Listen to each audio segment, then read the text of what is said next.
Well, it doesn't happen without a whole lot of hard work. That's what it takes to be a member of the band at Oklahoma State University. And we've been talking to Wayne Bovenschen, and we're going to continue part 3 of our segment here on TV 31 on 1. Today, we start with retirement.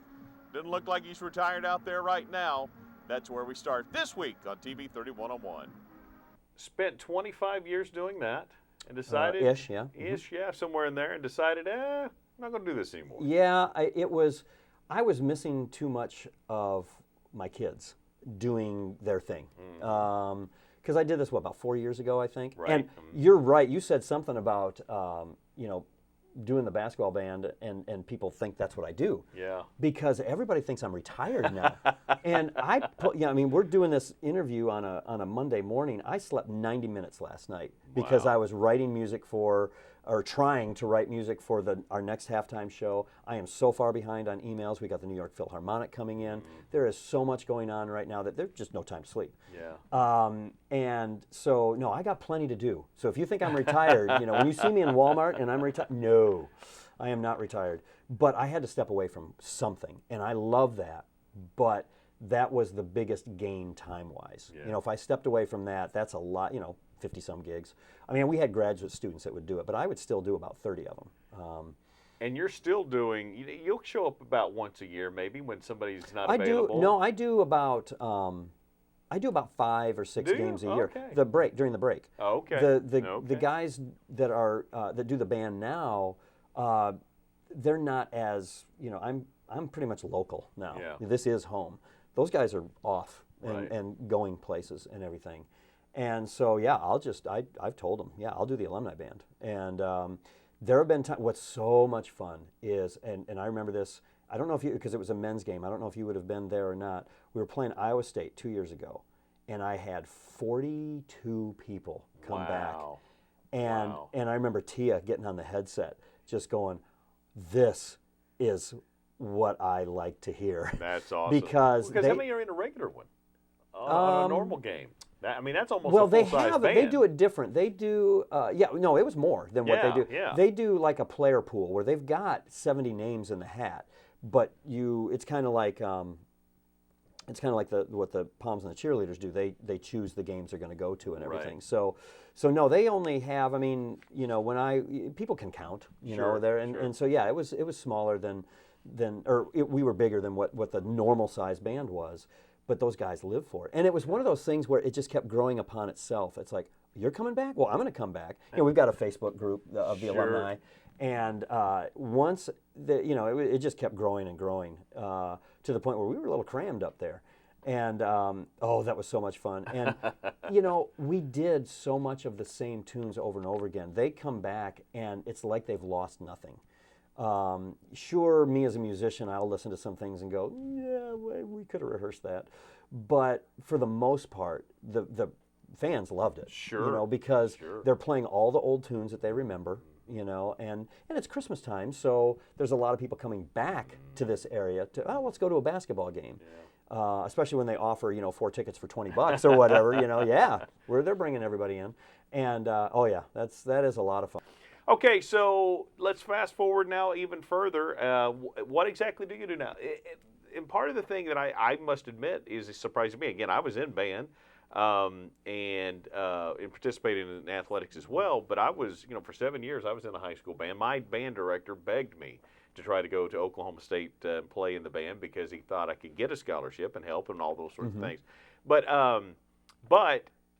I didn't realize you wrote music for every performance. Yeah. Because you think about the high school level, that performance grows every week. Right. It's the first song and then the first 2 songs and till the whole performance is there. Right. You guys are spelling out Boone. You're doing all kinds of different things. Music changes, but I didn't realize you wrote all the music every performance. Right. Now, not for the wind parts, but the drum parts. Right. Yeah, that's all me. And then I have a graduate assistant that helps, and I've had help from other people through the years. Or if we purchase something from another school and I respect the guy that wrote the drum parts, I will occasionally use those. Sure. But it really gets difficult on the students when you get somebody else's style. So me and the graduate student, Remy Thornton right now, we write very, very similarly. So when he writes a tune, it's just as easy for them to memorize. You know, that's the thing that's tough for you know, especially a freshman coming in.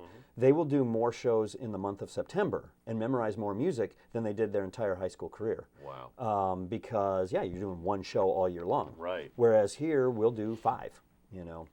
And so, talk about writing something for homecoming. Now, we've got a bye week, and then we've got homecoming. But then homecoming into the next week. Is everything new? Yep. Every time? Yeah. Now, we will repeat some shows. Like we did, our very first show was a Marvel show where we did the Avengers and Spider-Man and stuff like that. Well, we also took that to Tulsa because there was only 1 week in between, different audience. Well, we decided when we went to Tech, now we're doing that one again. You know, so far we've only done 2 shows, and this is now our 3rd. But yeah, it's coming up in 2 weeks, and I've got 4 measures written, which is not very much. Yeah. What time? 4/4 time? 3/4 time? It's 4/4 time. Yeah, okay, yeah. good. I see. Yeah. You know, doesn't treble clef, bass clef means nothing to you on the drum part. If you haven't been to TS Fork at White Barn Estates lately, we have an exciting new concept to tell you about. It's called Thirsty Thursdays, and it includes 4 courses of the same high-quality food as our other nights, and some of the best mixed drinks you've ever had. Best of all, no reservations are required. And while you're there, relax with a drink on our covered patio and check out the gift shop with Made in Oklahoma products. Go to tsfork.com for more details and to check out our upcoming special menus. To all of our neighbors, friends, the people we see every day, we come to you today with no news or announcement, but to let you know what's on our hearts. Because quite simply, we feel honored. You're the reason that what we do is so much more meaningful than a job. The reason we believe in the power of investing in tomorrow. But you're also the reason we believe in the power of sharing the same neighborhoods and a loyalty that's bigger than any challenge. So this is simply thank you. Thank you for the opportunity to move forward and grow, but never lose sight of the roots that connect us.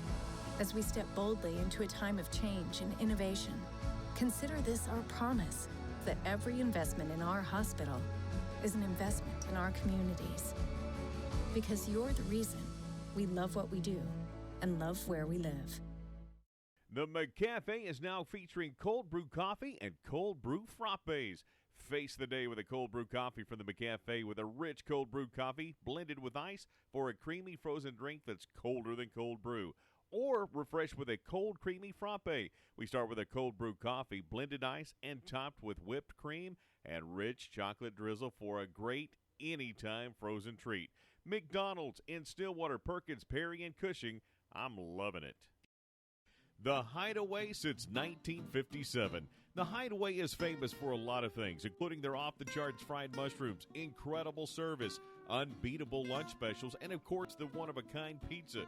Stillwater's pizza tradition begins and ends here, from the big country to the pizza of the gods. And even the sizes are famous, from the mini personal to the big kahuna. Like us on Facebook for unique offers. Lunch or dinner, dine-in, pickup, or delivery. The Hideaway, 230 South Mount Block, or call 372-4777. More than a restaurant, it's a tradition. Oklahoma State's band is obviously highly revered here. But what is it across the country? There's a few bands that are extremely highly revered nationally. What about Oklahoma State? And smartphones, how have they revolutionized band practice? That's right. Okay, so let's talk real quickly a couple of things. We start to wrap things up. Oklahoma State's perception band-wise, let's start in the Big 12. What is the respect level? What is Oklahoma State from that perspective? You know, that is a really, for me, that's a hard one to answer. Sure. Now, people that put on your arrogant hat and tell me the truth. Yeah, exactly. People that bleed orange, they're going to give you a different answer. I am going to tell you that, you know, I have a lot of respect for. Well, I have a lot of respect for a school that everybody hates around here. Because I only know one song, you know. Steve on the radio every time he gets close to OU, boy, he starts talking about that. No, it's you know, everybody has their own style, you know, and it's in the Big 12, maybe not as iconic as it is in the Big 10 where I grew up. You know, people that have seen the Ohio State band, compared to the Michigan band, compared to the Michigan State band. Those are all completely unique things. Ours maybe isn't quite as unique. It has a little bit of Big Ten influence, because something that people don't probably know, and I try not to talk about it, too much anymore, because it makes people sick. But our director of bands came from Michigan State. Our associate director of bands came from Michigan State. Our assistant director of bands came from Michigan State, and the drumline instructor came from Michigan State. But it makes sense because, it has nothing to do with music. I don't know, this was research done long ago. I don't know if it's still this way or not. But they went through the degrees held by all the faculty members, and the most common degree was from Michigan State. Well, that's because vet med and ag. You got those two schools, and they're just as big up there as they are here. Yeah. That's why. Yeah. I'm sure there's a lot of Oklahoma State degrees up on Michigan State's campus. In fact, there is, because the drum instructor graduated from Oklahoma State. Is that right? Yeah. Under your tutelage? Yeah. How about that? You can see a lot of influence both ways. So you think about Prairie View A&M, you think about the Grambling band, you think about Texas A&M and their bands, some of the bands that are out there. On a scale of complexity, first off, Texas A&M, I really appreciate their band. It's the band. They represent some of the military stuff. That's fine, but it's one move. They learned the whole thing. And they So just you're do a the band same, member. You they understand They that. only do the same crap over and over and over. I You're not appreciate it. But you guys are changing formations every week. Yeah. That's complicated. Yeah, no, it is. It has really become so sophisticated, though, now, as far as the ease of teaching. This is our first year where everybody, usually in band rehearsal, you don't want people to have their phones out. Now you have to have a smartphone, because that's where your drill is. Yeah. There's an app that everybody in the band has, and their music is on there, recordings of that music, and the drill is on there. Wow. And you highlight yourself, so you know exactly where you're going the whole time. It has sped up the process so much. Wow. And makes it a lot better. But yeah, we'll do, in one show, we'll probably have between 20 and 25 different sets. Wow. And some sets are just, sets designed to make the band sound big. And then there's those that people remember, like, the last show that we just did, Captain America shield, the Avengers symbol, and all that. And people go nuts for that. Now, it's not as big, or it's bigger now than it was about 3 years ago. Why is that, do you think? Because of that huge screen. Oh, absolutely. We can't, Absolutely. you have to be, to really see those forms, like Boone, you would have to be in row 50 to know that that's what we spelled out. When you're down in the middle, you can't really see, but you're watching the band, and then that screen, you turn up over here, and now that is coming down from the top, and that's where everybody goes nuts. Saw from the Boone from the press box, so I could see that easily. I was in Tulsa watching, though, and I saw the formations develop, but I had no clue. I had to turn around and look at their jumbotron to see exactly what it was. Because that one really doesn't go up. The one that is awesome, that's exactly right. The ones that are really awesome, though, are the one you guys, your bullet and the legs. I mean, the technical side of that and the intricate part of that. I mean, used to the band moved as one unit everywhere. Now you got the legs of horses moving back and forth. But occasionally, I still see somebody. I see somebody that's supposed to be on the 20. They're about a yard farther away than they should. When you've been in band and you remember the old guy and the instructor walking around going, okay, the trumpet player on the 20-yard line is about a 1 yard, because we used to hear those. Our band director would play all that correction, and when we were in competition. So I remember. So you look and you do see, is anybody just a little out of line? Is anybody out of step? That sort of thing. But do you guys compete? No. There's no competition. There's no anymore. competition for college bands, and there never will be. Because it would be one of those things, well, how do you compare apples and oranges? With the sporting event, there are different styles of play, but somebody has to score more points than the other. This is a very subjective thing. You get somebody in there that loves the military style, Texas A&M, that's all we want to see. It's too varied, and that's not, it's tough for some of the high school kids because they live and die by those competitions, and they come up and there's no competition. We're there to support the team, but we're there more so for the event, and that's something that a lot of people miss. Tia Herring runs the event. She's the director of the event. We're one cog in that. So they'll have something that needs to be up on the screen, and she'll direct, okay, don't play anything here. All right, we really need something in the next time out. Band, go. We're there to make the event enjoyable for the people that have paid a lot of money to go there. And like you said, you know, in the basketball arena, if we're not there, there's something missing. And you almost feel like that just wasn't, you know, worth the money I just spent. So, you know, not that we're that important. I'm not going to, you know, make us more important than we are, but it's all the same, you know, as far as the band has their job, the cheerleaders have their job, the dancers have their job, Pistol Pete has his job. Kent and Barbara Houck have been saying they're a one-stop shop for many years. In 1951, the Houck Agency began insuring Oklahomans and since has expanded to insure people in 11 states across the country. The Houck Agency can find the policy that fits your needs, from business health coverage, individual health, home, auto, and long-term health care policies. They have a staff that can take care of financial planning, including retirement and investing. And Barbara Houck has been a realtor for over 35 years, and her contacts helped her buy and sell homes and commercial properties across the state. One-stop shop, the Houck Agency, 801 South Main in Stillwater. Call statewide toll-free at 800-543-8588. The Houck Agency, when experience counts. Hi, Casey Kendrick along with Tom Dorado, inviting you to join us for Out of Bounds Weekly, Tom, from guys like Mike Boynton, Jim Littell. We've talked to basketball coaches, football coaches. We talked to softball coaches. Nobody is off the radar on this show. No, and hopefully they want to come on as much as we want to have them on. We have a good time with it. It gives you an opportunity to get behind their program. They tell you things that you maybe might not see in the newspapers or whatever. And we just have a good time on this show. It's expanded over the years for sure. Not time-wise, but we've expanded the scope. How's that sound? The scope has been expanded. If you want to see the expanded scope, you can really see it through Tuesday mornings at 10 o'clock, because Tuesday mornings we do a show called Out of Bounds Raw. And it is nothing but the ugliness of putting a show together. Oh, it's a lot of fun seeing that show. Then the edited versions are Tuesday nights at 8 o'clock, Thursday nights at 8 o'clock, and Saturday mornings at 9 a.m. It is Out of Bounds from our Oklahoma Ag Credit Studios, only here on TV31. Where do you go for computer help?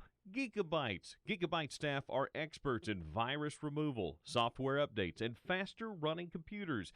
Gigabytes also provides small business support and network support, including websites. And they do laptop screen replacements, and they do all kinds of cosmetic repairs as well. Whatever your computer needs, they are the ones that can provide you with the answers and solutions to get you up and running. Gigabytes, 918 South Main, open Monday through Friday, 10 to 6, or call 533-1715.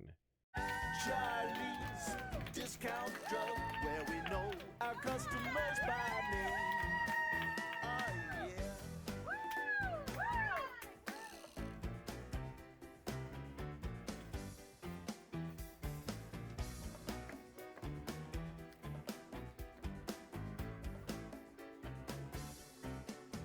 Charlie's Discount Drug. Well, Wayne not only helps with the tubas sometimes. Why? Not really. Not sure why he's with the tubas, but sometimes he's with the percussion, and sometimes he's with the band Morgan. How did that get started? Playing in a country band? And kids, what are they up to? So, but you do play with Morgan, right? Mm-hmm. Which is a group, a local group, a young lady that is named Morgan, right? Mm-hmm. Yep, Morgan Reynolds. And how often you guys play? Where are you at? Well, Morgan and I have been, she was a non-traditional student at OSU, majoring in voice, but I knew her through Stillwater Jazz, and everything. She was, you know, when she got married out of high school, so she didn't go to college, and so then when she, you know, that didn't end well, and she decided, I want to get my degree, you know, and she wanted to do it in saxophone. It didn't work out for her, so she did it in opera. And so she's got a voice like that now. And I told her when she was, you know, getting ready to graduate, because she was in her 30s when she graduated, I said, if you ever want to form a band, I want to be your drummer, you know. And about 3 months later, she said, are you serious?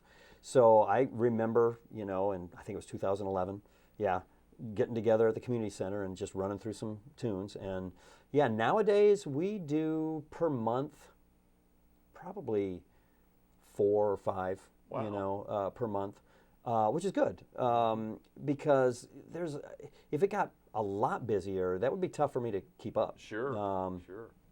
So, we play at Iron Monk. We play at Stables, here in town. And then we do River Spirit. Is that the one in Tulsa? I River think Spirit that's right, Casino. And then, and we did some stuff down at Tapworks down in Oklahoma City. That kind of, we didn't have a big following in Oklahoma City, so that dried up, unfortunately. But we do a lot in the area. Sure. And there's just enough demand for the time that, we're able to give that it works out well. And then I play in another band called The Heroes, which is a country band, believe it or not. Yankee boy here plays in a country band.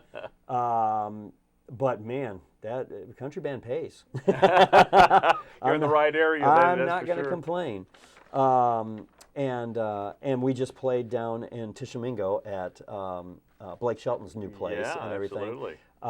And it was a lot of fun. Sure. It's different for me because all that music is new to me. Yeah.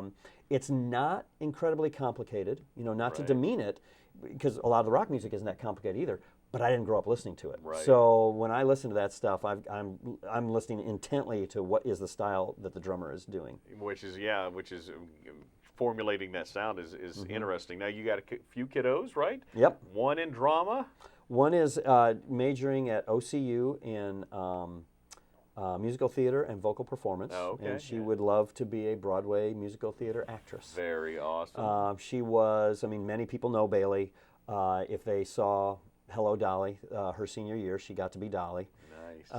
And she's in her second opera right now, which she's always bummed because I've only been in 2 and everything, but it's like, yeah, but think of the juniors and seniors that are there and the talent level. They come from everywhere to go to that school. Sure. Because can you name one of the graduates of that school? Kristen Chenoweth. Oh, is that right? I did not know that. Kelly O'Hara. What? Oh. So, you look at their wall of fame, Mm-hmm. there's quite a few people that you recognize Sure. that went to school there. Sure. And, those are 2 biggest names because Sure. of their, work in theater. But yeah, Kelly O'Hara's coming to sing with the New York Phil. Wow. She graduated just, 70 miles down the road. Wow. And, Bailey has been lucky. Kristen Chenoweth started a camp. She has her theater in Broken Arrow. She started a summer, musical camp. And you have to audition to get into that, too. Wow. And she didn't get in her first year, but she got in her second year and loved that. And that's what she wants to do. And it's a rough life.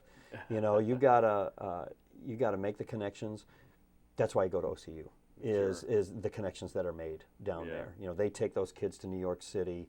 One of the big things is you really hope when you're a senior you're selected for, I don't know where they do it, but they take, I think is it 16 girls and 16 guys or 8 and 8, something like that, maybe 8 and 8 of their best.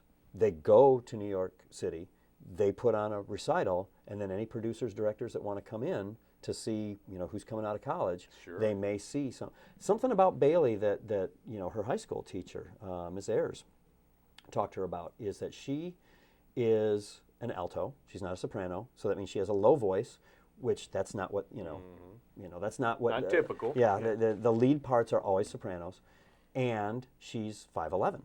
So unless your male lead is 6'2", she's not Sure. going to get that role either. Sure. However, the character part is, the old lady, the third build, Sure. fourth build person on the Sure. cast. That's going to be her niche. And they usually get one song in there that's their song and everything. And and people that have seen Wicked, Mrs. Morrible, I think is her name. The older lady, that's the kind of role that Bailey would be going for. So she's hopeful, Well, it's like being a baseball player. You better handle rejection, right? Right. You're going to have a lot of failures, and that's what sports and that's what those sorts of things can teach you as well. Now, your boys are drummers. Yep, they're drummers. And Bailey was a drummer too. There was one season when the high school band did "God Save the Queen," and they did, you know, a lot of Queen stuff, Bohemian Rhapsody and all that. Oh yeah, it was great. And yeah, Bailey was a senior and they were freshmen. So there was 1 year where all three of them were in there together. But the boys are juniors now, and Colin plays tenors and Brendan plays snare, and they're, you know, they're loving it, and they do want to, and you know, makes me feel good. As I hit my mic, sorry guys, makes me feel good. They want to be in the OSU drumline. America's friendliest college town has a lot to offer this November. Start your Christmas shopping, attend livestock events, and attend all kinds of OSU athletics. Looking for a peaceful getaway? Rent a cottage from Sparrow Beginnings, right here on Lover's Lane. There are 30 acres total for a stroll, a pond for fishing, and canoeing. No, Mortimer, not that one. Arsenic and Old Lace, our next show at Town and Gown Theater, runs November 14th through the 17th and the 21st through the 24th. Join the Cowgirl Equestrian team on November 23rd to watch us take on South Carolina. Go Pokes! Downtown Stillwater's holiday season is coming to life with the addition of Merry Main Street. A combination of hospitality, music, retail, and art. It's an event the whole family will enjoy. Crafts, cats, and sheep all in one place. The Payne County Expo Center has it all this November. Check out the Payne County Expo Center's website for a full list of exciting events. Don't miss a beat in America's friendliest college town. Check out our full listing of events at visitstillwater.org. To our neighbors and friends, we come to you today to let you know what's on our hearts. Because you're the reason what we do is so much more meaningful than a job. The reason we believe in the power of investing in tomorrow and the power of community. So this is simply thank you. As we step boldly into a time of growth and change, consider this our promise that every investment in our hospital is an investment in our communities.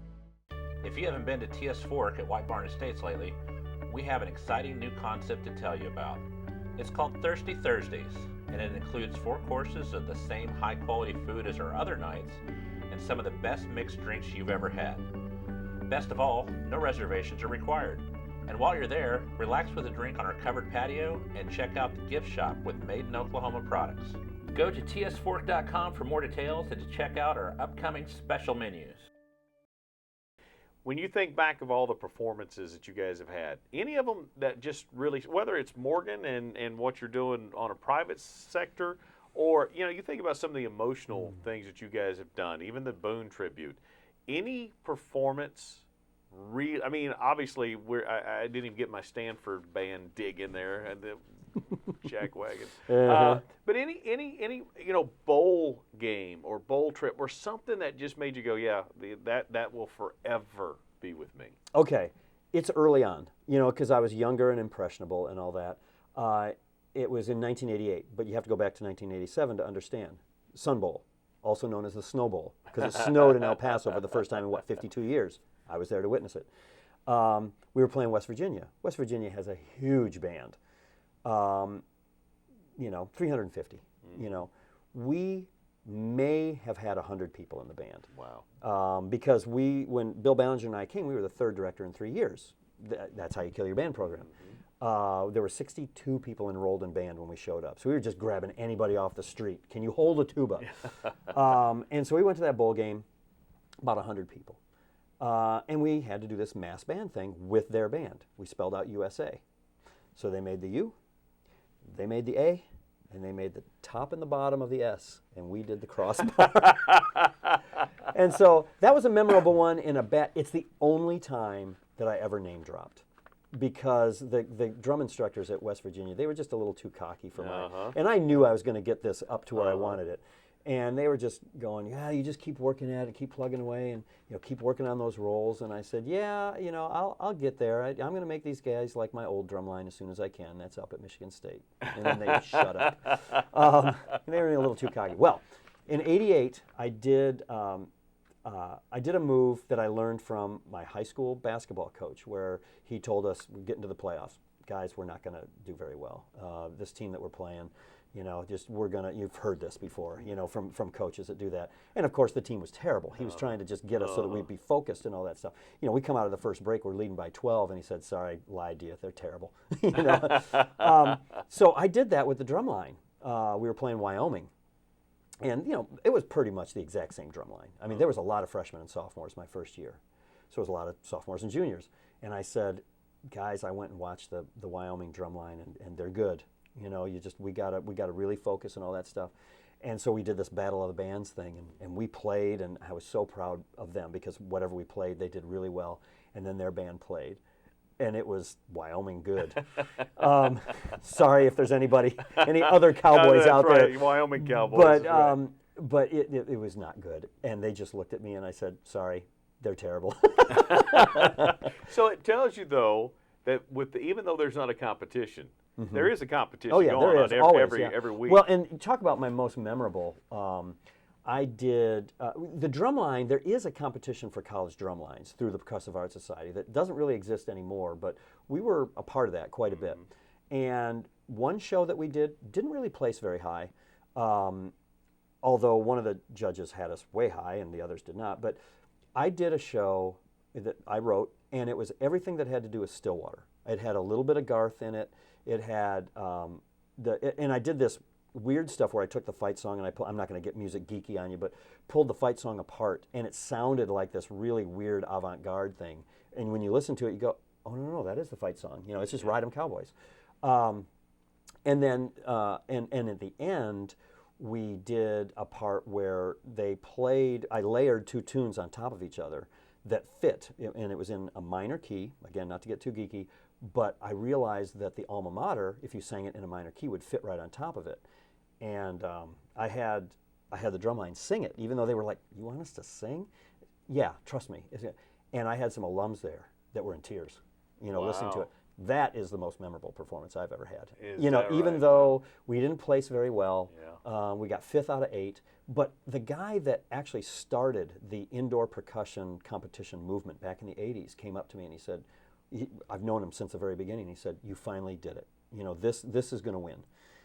And they didn't get it. The judges that were hired that day didn't get it. If this guy was judging, maybe we would have. Yeah. But he said, you finally did it. And I told him, he couldn't stay and watch the actual competition. I called him up and I said, yeah, we got 5th. And he said, what? So there's a lot of, it's very subjective, and that's fine. We knew. But that was one of my most memorable times. Well, obviously, there's been a lot of them, a lot of good stuff. Yeah. How many years? 33? This is now my 33rd. Another 33 in you? Mm-hmm. Oh, what? That's a fair question. Wow. I'm not going to add up how old I would be, but I think it would be... about 90. Yeah, thanks. No, but I've kind of gone through it a little bit because I am going to teach my boys, so that's going to take me up, a little ways. But I've thought, you do when you get to this age, you start thinking, okay, I'm going to make this much money if I retire at this age, but I'm going to make if I work 3 more years. So right now, today, I'm looking to work till I'm 70. Is that right? So that's 13, not 33, but it's 13 more We're going to years. see you around here for a lot more years. That's right. So good stuff. Thanks, man. Keep doing what you do. We appreciate what you I guys love do. every second of it, even though I would like to get more sleep. I love it. Well, I hope you've enjoyed getting to know Wayne Bovenschen, and Wayne truly is one of those guys we wanted to talk to because he's been shaped by and has helped shape the city of Stillwater, not only with the band and the culture at Oklahoma State, but also with athletics and Gallagher-Iba Arena. Hey, that's going to do it for us. We appreciate you guys tuning in. We'll catch you next time on TV 31 on 1.